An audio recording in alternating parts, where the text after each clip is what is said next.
بسم الله الرحمن الرحیم. نن زموږ د ارشاد الصرف 5 نمبر درس دی او د 7 اقسام بیان وکاو. د دې مخکې مونږ اول مقدمه شروع کړې و د ارشاد الصرف تعریف مو موضوع او دا ټول خبر باندې باس وکړو. د هغې نه پس بیا 3 اقسام وې، بیا وزن به څنګه روباسي هغه مو وې، د هغې نه پس بیا 6 اقسام وې او نن به انشاءالله مونږ 7 اقسام وایو. د 7 اقسامو صرف یو نقشه مې جوړه کړه، بیا به انشاءالله د یو پکې خپل تعریف لیکو او وجه تسمیه به هم لیکو. 7 فارسی کې اوه ته وایي او اقسام دا د قسم جمع ده. نو تا ته وایي چې د 7 اقسامو بیان. اوس درته وایي د حروفو د قسمونو په لحاظ، د حروفو د قسمونو چې د حروف خپل قسمونه دي، د حروفو د قسمونو په لحاظ د فعل 4 قسمونه دي. دا فعل چې دی که نه، دا فعل به یا صحیح وي، صحیح څه ته وایي اوس هم پې پویم. دا فعل به یا محموز وي، دا فعل به یا معتل وي او دا فعل به یا مضاف وي. نو دا صحیح اول شوه، اول به ته صیغه وګورئ چې دا صحیح ده او که نه دا محموز ده که معتل ده که مضاف ده. 2 نمبر چې دی دا محموز، 3 نمبر معتل او 4 نمبر مضاف. بیا د دې خپل نور قسمونه هم دي، انشاءالله نن به په دې باندې بحث کوو. اوس صحیح څه ته وایي؟ صحیح ګورئ، حروف علت اول زده کړو. حروف علت 3 دي، واو الف یا. واو تم حرف علت وایي، الف تم حرف علت وای او یا تم حرف علت وای. ګورئ حروف علت، حروف علت 3 دي. نمبر 1 واو، نمبر 2 الف او نمبر 3 یا. د دې مجموعه ده وای، وای دا یې جمع ده. ټیک شو جی. اوس چې کله یوه صیغه ده چې په هغې کې نه الف شته، نه واو شته، نه یا شته، نو دغې صیغې ته چې دا 3 وانه پکې نه وي هغې ته صحیح وایي. صحیح کمې صیغې ته وایي چې هغې په یعنې د هغې په 3 وانه چې کوم حروف اصلي دي چې هغې هغه حروف اصلي کې نه الف وي، نه واو وي، نه یا وي. لکه مثلا ګورئ نسواره، نسواره وګوره دا یو نون دی حرف اصلي، یو سواد دی، یو را ده، نون سواد را. د ګوره دا صحیح ده. صحیح ورته ځکه وایو چې د دې په دا حروف اصلي دا 3 دي، نون سواد را. په دې کې الف واو یا د دې 3 نه پکې یو هم نشته، نه پکې الف شته، نه پکې واو شته، نه پکې یا شته. ټیک شوه؟ د 3 وانو پکې یو هم نشته، نو دې ته موږ صحیح وایو. صحیح داسې صیغې ته وایي چې د هغې په حروف اصلیو کې د هغې کوم هغه فا عین لام کلمه ده چې د فا عین لام په مقابله کې حروف علت را نشي، هغې ته صحیح وایي. چې د فا عین لام په مقابله کې حروف علت نه وي نو هغې ته صحیح وایي. ټیک شوه؟ ښه جي. بیا یو حمزه دی، حمزه دا آکلون دی، آکلون، آکلون، آکلون. آکلون کې وګورئ په دې فا کلمه کې حمزه دی، په عین کلمه کې کاف دی او په لام کلمه کې لام دی. ټیک شوه؟ نو ګورئ دا حمزه، په فا کلمه کې کاف او په لام کلمه کې لام. ټیک شوه جی. نو ګورئ دې کې ګورئ یا به یو حمزه او 3 حروف علت، یو حمزه او 3 حروف علت. دا چې په یو صیغه کې نه وي که نه، او 2 حروف د یو جنس، حمزه، حروف علت او یو شان حروف، دا چې په یو صیغه کې نه وي نو هغې ته صحیح وایي. اوس وګورئ نسوره کې نه حمزه شته، نه پکې حروف علت شته. حروف علت 3 دي، واو الف یا، او نه پکې 2 یو شان حروف دي، نون هم پکې یو دی، سواد هم پکې یو دی، را هم پکې یو ده، نو دې ته صحیح وایي. ټیک شوه؟ دا صحیح شوه. لکه نسواره یا ضربه. ټیک شوه؟ یا خلقه. نو دا صحیح صیغې دي، صحیح صیغې. ټیک شوه؟ چې د دې په فا عین لام کلمه کې نه حروف علت شته، 3 نه پکې یو هم نشته، نه پکې حمزه شته او نه پکې 2 یو شان حروف شته. ټیک شو. نو د حمزه مثال لکه آکلون، نو دا آکلون وګورئ دې ته محموز وایي. محموز ورته ځکه وایي چې د هغې په حروف فا عین لام کلمې په مقابله کې حمزه راغلی دی. نو وګورئ دلته کې آکل د فا کلمې په مقابله کې حمزه راغلی، نو دا هم صحیح نه ده. ټیک شو. اوس ګورئ لکه مثلا اوس یو ګورئ وعده، وعده کې وګورئ د فا کلمې په ځای پکې حروف علتونه واو راغلی دی، نو دې ته مونږ صحیح نشو ویلی. ځکه ورته نشو ویلی چې حروف علتونه پکې واو راغلی دی. اوس درېیمه خبره پکې ګورئ فره دا اصل کې دی فره. نو ګورئ دوه ځل پکې را راغلی ده، نو دا دوه ځل چې پکې یو حرف راشي ګوره یو هم را ده بل هم را ده. دا فره اصل کې فراره دی، فرره. او مده په اصل کې مده. نو ګورئ دا دې ته د یو جنس دوه حروف وایي. د یو جنس دوه حروف څه ته وایي چې یو شان دوه حروف دي. دا یعنی یو حرف چې دوه ځل په یو صیغه کې راشي، نو دال وګوره دلته دوه ځل راغلی دی، یو د میم نه پس یو دال دی بیا ورپسې بل دال دی، نو دی مشدد کړی دی، یو دال یې لیکلی دی هغه شد کړی دی. د شد مطلب دا دی چې دا حرف دوه ځل دی.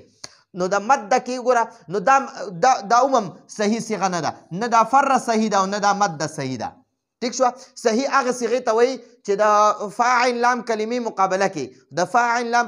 مقابله کې نه دوه یو شان حروف وي، یعنی ورته وایي دوی ورته وایي چې د یو جنس دوه حروف. نو د یو جنس دوه حروف مطلب دا دی چې یو شان دوه حروف.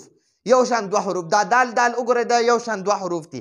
را وګورئ دا یو شان دوه حروف دي. دوه ځل را راغلی یا دوه ځل دال راغلی، نو مونږ وایو یاره دوه ځل دال راغلی دی وایي د یو جنس دوه حروف. مونږ وایو دوه ځل را راغلی دی وایي د یو جنس دوه حروف. نو هغه دغه ته وایي. او وګورئ نو چې کله د یو جنس دوه حروف راشي، یعنی یو شان حروف په یو صیغه کې راشي، نو هغه هم صحیح نه وي. ټیک شوه. یا حروف علتونه فا کلمې په ځای یا د عین کلمې په ځای یا د لام کلمې په ځای یو حرف راشي، نو د حروف علتونه نو بیا هغه هم صحیح نه وي. او یا چې د حمزه د فا یا عین یا د لام کلمې په ځای باندې راشي، نو هغه هم صحیح نه وي. لکه اوس وګورئ نون صاد را، نسوره یا ضربه یا خلقه یا ظلمه یا جعله، نو دې کې ګورئ نه یو شان دوه حروف شته، نه پکې حمزه شته، نه پکې حروف علت شته، نو ځکه دغې ته صحیح صیغې وایي. صحیح. نو صحیح مو زده کړه، د دې به انشاءالله بیا بیل تعریف هم لیکو. اوس محموز څه ته وایي؟ محموز چې دی که نه چې د هغې د فا یا د عین یا د لام کلمې په ځای کې حمزه راشي، چې د فا کلمې په ځای کې حمزه وي، نو هغې ته محموز الفا وایي. د عین کلمې په ځای دغه راشي حمزه راشي، نو هغې ته محموز العین وایي. او که د لام کلمې په ځای حمزه راشي، نو هغې ته محموز اللام وایي. محموز څه ته وایي؟ چې د فا عین لام مقابله کې حمزه راشي، چې د فا یا د عین یا د لام کلمې په ځای کې حمزه راشي، نو هغې ته محموز وایي. نو هغه محموز چې دی که د فا کلمې په ځای کې وي، نو هغې ته محموز الفا وایي. لکه ګورئ اماره، نو ګورئ دا اولنی چې پکې دی دا پکې حمزه دی، نو دا د فا کلمې په ځای دی. نو ګورئ فا عین لام امره بر وزن فعله، نو ګورئ د فا کلمې په ځای باندې پکې حمزه راغی، نو دې ته محموز الفا وایي. اوس وګورئ سأله،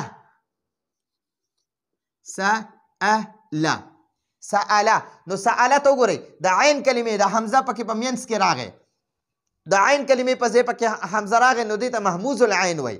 او ګورئ محموز اللام څه ته وایي؟ لکه قرأ،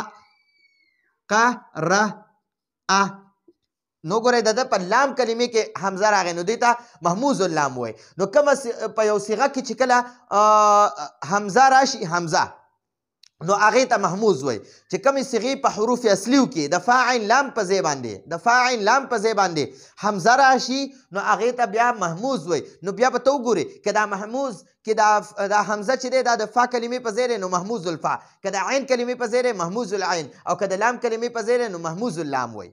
دقه شانتې دا محموز کې دی اسم هم کیدی شي.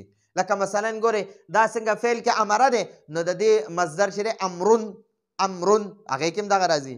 او څنګه سأله دی، نو دقه شانتې راځي سألون هم راځي، او رأسون هم راځي، رأس سر ته وایي. او څنګه دا قرأه دی په دې اخره کې حمزه دی، نو په اسم کې هم راتلی شي جزء. ٹھیک شوه. نو هغې په اخره کې حمزه راځي. نو ګورئ صحیح هغه صیغې ته وایي چې د هغې په حروف اصلیو کې د فا عین لام په ځای باندې نه دوه یو شان حروف راشي، نه حمزه راشي، نه حروف علت راشي، نو هغې ته صحیح وایي. او چې کله د یوې صیغې په یو صیغه کې حمزه وي، د حروف اصلي په ځای کې حمزه وي، که د فا په مقابله یعنی چې کله د یو صیغې په یو صیغه کې حمزه راشي که نه حروف اصلیو کې حمزه راشي نو هغې ته محموز وایي. که دا محموز د فا کلمې په ځای وي نو محموز الفا، که د عین کلمې په ځای وي نو محموز العین، او که د لام کلمې په ځای وي نو محموز اللام. اوس معتل څه ته وایي؟ معتل چې حروف علت وي پکې، چې حروف علت پکې وي نو هغې ته معتل وایي. چې حروف علت پکې وي نو هغې ته معتل وایي. حروف علت درې دي، واو الف یا، دا دې ما تاسو ته لیکلي وای، د دې مجموعه دا ده وای. ټیک شوه؟ نو دا واو الف یا دلته به ورته زه ولیکمه واو الف یا. نو چې دا درې پکې وي که نه، د دریو نه پکې یو هم راشي نو هغې ته به معتل وایي. یا به پکې واو راځي، یا به پکې الف راځي، یا به پکې یا راځي. حمزه او الف کې فرق دی. ګورئ حمزه څه ته وایي او الف څه ته وایي؟ حمزه هغې ته وایي چې په هغې باندې زبر زیر پیش وي، او الف هغې ته وایي چې په هغې زبر زیر پیش نه وي. وګوره یو دا شکل وګورئ، نو وګورئ دا دواړه اوس الف دي. اوس په دې الف باندې زه زبر اچوم نو دا به حمزه شي، او په دې الف سم نشته نو دا الف دی. نو دا حمزه باندې په دې الف په شکل باندې که زبر راشي نو دا به بیا الف نه وي، دا به حمزه وي. که زیر راشي دا به بیا حمزه وي، که پیش راشي دا به بیا هم حمزه وي. ټیک شوه؟ او د حمزه یو خپل اصلي شکل دی داسې. ټیک شوه؟ دا په دې زبر زیر یا پیش وي نو دې ته هم حمزه وایي. نو د حمزه دا دوه قسمونه دي. وګورئ دا دوه قسمونه، یو د الف په شکل کې وي، یو د خپل ذات حمزه په خپل شکل کې وي. او دا کم ځان له چې په ده باندې زبر زیر پیش نشته نو دغې ته الف وایي. نو الف بیل شی وي، حمزه بیل شی وي. دلته په محموز کې چې کم حمزه راځي هغه حمزه مونږ یادو. دا اوس وګوره په امره کې دا حمزه دی، الف نه دی. په سأله کې حمزه دی، الف نه دی. قرأه کې حمزه دی، الف نه دی. اوس په الف وپېژنئ چې الف څه ته وایي. نو ګورئ دا معتل بیا دوه قسمه دی، یو ته معتل وایي، یو ته لفیف وایي. د دویم ته لفیف وایي. اول ته معتل وایي، دا معتل دی، او د دویم ته لفیف وایي.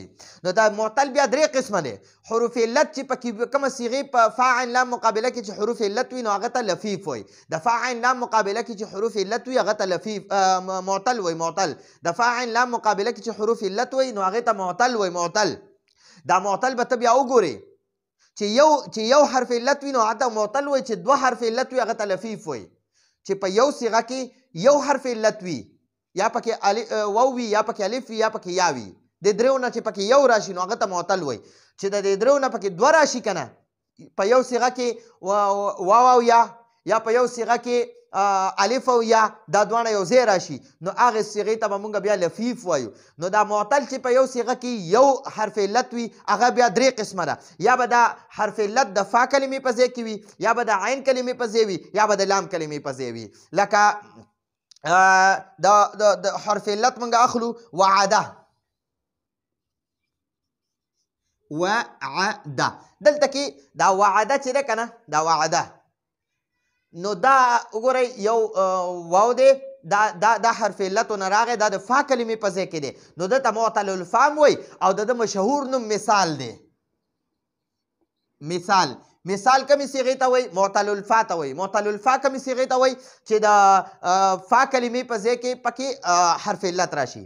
دویم معتل العین څه ته وایي؟ چې د عین کلمې په ځای کې پکې حرف علت راشي. لکه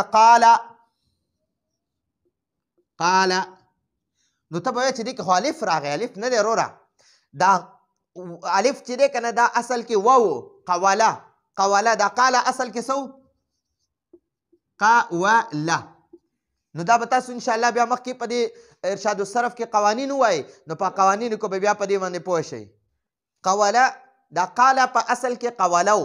نو وګورئ د دې قواله په دې عین کلمې په ځای باندې واو دی. نو د قاله په دې کې عین کلمې په ځای باندې دا واو دی، د نه الف جوړ کړی دی نو دا اصل کې واو دی.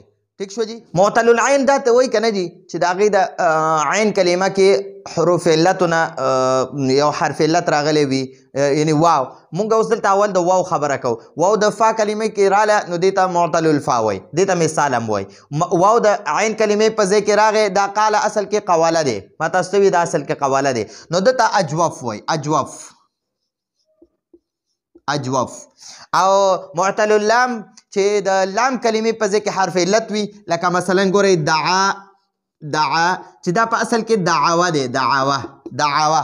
نو دا دعوه چې دی دنه بیا دعا جوړه شوه، نو دا الف دا په اصل کې واو دی، دته حرف علت دا حرف علت واو دی، د لام کلمې په ځای دی نو ته معتل اللام وایي. او دې معتل اللام ته ناقص وایي، ناقص. ٹھیک شو جی. ښه جی. نو دا مثال چې دی مثال د معتل الفا ته مثال واوي وي، معتل العین ته اجوف واوي وي، او معتل اللام ته اجوف یایي وي، اجوف واوي وي، اجوف ناقص واوي وي، چې معتل اللام ته ناقص واوي وي، معتل اللام ته ناقص واوي وي. اوس په دې کې دقه شانتې یا هم راځي.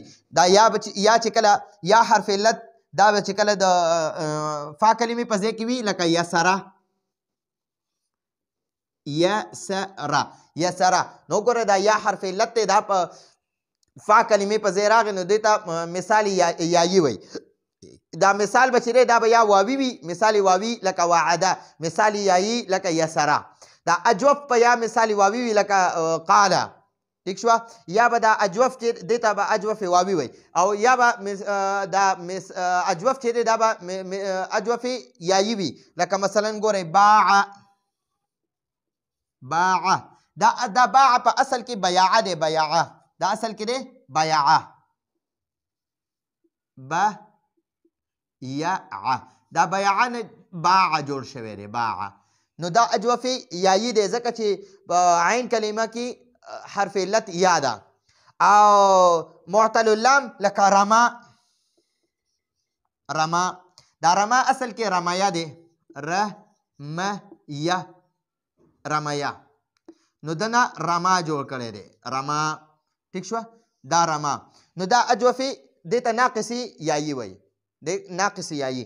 یا به دا ناقص چې دی دا به واوي وي لکه دعا، یا به دا ناقص یایي وي لکه رما. ٹھیک شو جی. نو معتل درې قسمه دی. معتل الفا دته مثال وای، یا معتل العین دته اجوف وای، معتل اللام دته ناقص وای. دا چې کوم معتل العین دی دا مثال دا مثال به یا واوي وي یا به یایي وي. واوي مثال لکه وعده، یایي مثال یسره. اجوف دا به یا واوي وي یا به یایي وي. اجوف واوي مثال لکه قاله، اجوف یایي مثال لکه باع. د واوي مثال قاله دی او د یایي مثال باع دی. ناقص چې دی دا به دوه قسمه وي، یا به ناقص واوي وي لکه دعا، یا به ناقص یایي وي لکه رما. ٹھیک شو.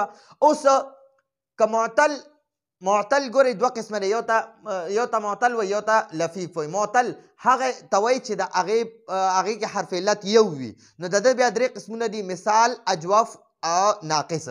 او لفیف څه ته وایي چې معتل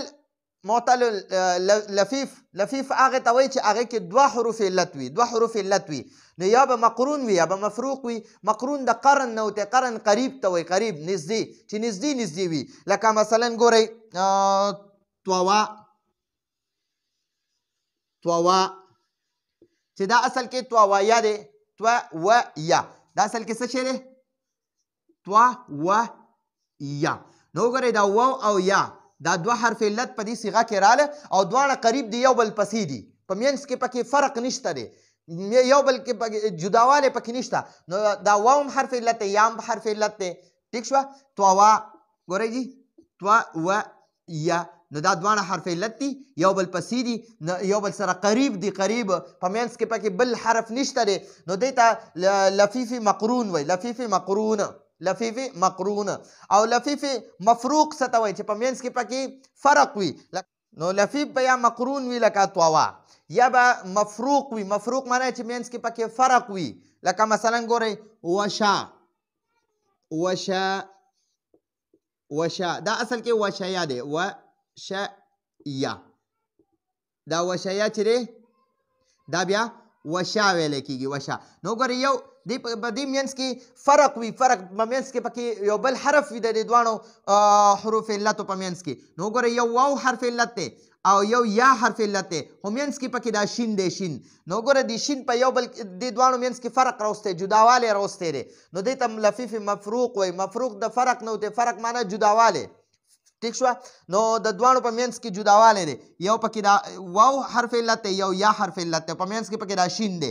نو د شین په منځ کې فصل راوستی جداوالی راوستی ځکه دې ته لفیف مفروق وایي. لفیف مقرون څه ته وایي چې په منځ کې پکې جداوالی نه وي یو واو دی یو یا ده ٹھیک شو. دوه حرف علت راغلی دي او دواړو یو بل پسې دي. او لفیف مقرون څه ته وایي مفروق چې په هغې کې دوه حرف علت وي خو په منځ کې پکې یو بل حرف هم وي دا دواړه حرف علت د یو بل نه جدا جدا وي ٹھیک شوه. نو دا خو د لفیف خبرې شوې. اوس مضاف څه ته وایي مضاف چې دی که نه چې دوه حروف یو شانتې وي حرف علت نه حروف علت نه چې هر یو حرف وي خو چې په یو صیغه کې دوه یو شان حروف راشي لکه دوی ورته وایي چې د یو جنس دوه حروف راشي موږ وایو دوه یو شان حروف راشي. نو ګورئ دا مضاف بیا دوه قسمه دی یا به ثلاثي وي چې د ثلاثي مجردو نه به راځي او یا به رباعي وي چې د رباعي مجردو یا مزیدو نه به راځي. د ثلاثي مجرد یا مزیدو نه به راځي یا به د رباعي مجرد یا مزیدو نه راځي. نو ثلاثي مجردو مثال لکه فره وګوره دې کې دا را دوه ځل راغلی دا فره اصل کې دی را او یا چې دی مده دا اصل کې دی مده. نو ګوره دا دوه داله پکې یو شان راغلي دا دوه راګانې پکې یو شان راغلي. نو دې ته ځکه وایي مضاف ثلاثي. مضاف څه ته وایي ډبل چې دوګنا ورته وایي اردو کې ورته دوګنا وایي موږ ورته وایو ډبل. هلکه یا دا دوه قلمونه دي یا دا دوه برغیزې دي برغیز معنا چې دوه حروف پکې یو شان راغلي یا دا دوه کسان دي دا دوه قلمان دي دا دوه کتابان دي دغه شانتې دغه ته مضاف وایي. مضاف په مضاف پوه شوئ مضاف ډبل ته وایي چې دوی دوګنا. نو ګورئ دلته دې کې دا را دوه ځل راغلي او په مده کې دا دال دوه ځل راغلی نو دې ته مضاف ثلاثي وایي. اوس مضاف رباعي د مضاف رباعي یو مثال یې زده کړئ جي لکه مثلا ګورئ زلزله وګورئ په دې کې دا یو زا ده او دا بله زام ده وګورئ دې کې دوه زاګانې دي ٹھیک شوه او یو لام پکې دا دی او دا بل لام پکې دا دی دوه لامونه دي پکې. نو دوه زاګانې هم پکې راغلي دوه لامونه هم پکې راغلي. نو زلزله بالوزن فعلله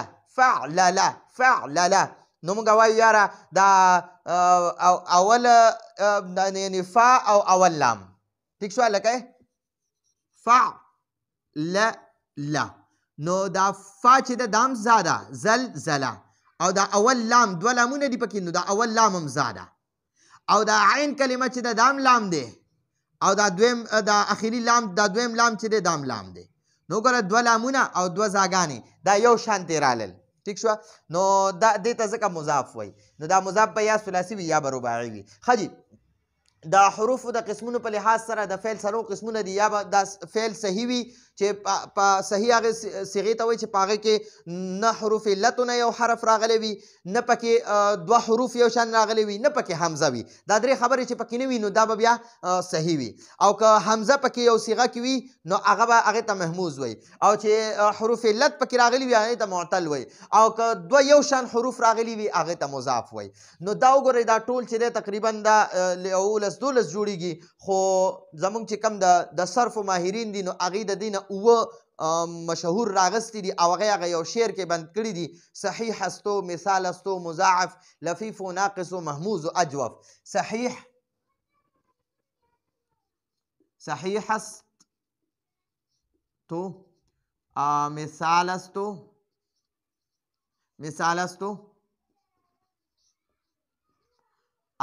صحیح است و مثال است و مضاعف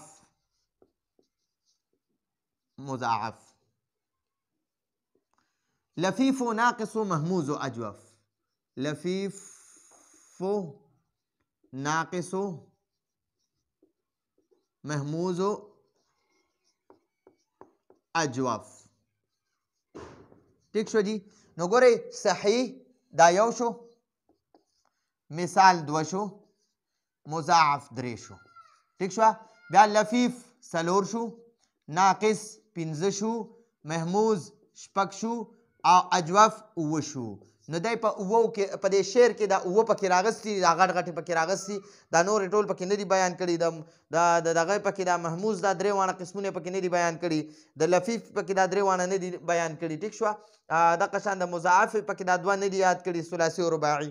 نو دا ټول مکمل نقشه مونږ وویله او دا انشاءالله زده هم کوئ، یاد هم کوئ او بله په دې کې چې دی ښه خواري وکئ. نو بیا به انشاءالله مونږ اوس په دې کې د صحیح تعریف، مثال او وجه تسمیه چې دته صحیح ولې وایي، د څه وجې نه ورته صحیح وایي، د ده دا نوم ولې صحیح کېښودلی شوی، نو دا به انشاءالله وایو. بیا به د محموز تعریف، مثال او دغه د ده وجه تسمیه وایو. د معتل به مونږ تعریف هم لیکو، د ده به بیا مثالونه لیکو او د ده به بیا مونږ وجه تسمیه وایو. او دغه شان د مضاف ته مضاف ولې وایي، د ده به مونږ تعریف هم لیکو، د ده به مثالونه هم لیکو انشاءالله او د ده به ورسره وجه تسمیه هم لیکو. نو دا زمونږ د 7 اقسامو بیانو. راتلونکي درس پورې اجازت غواړو. هذا هو المرام والله اعلم بحقیقة الكلام.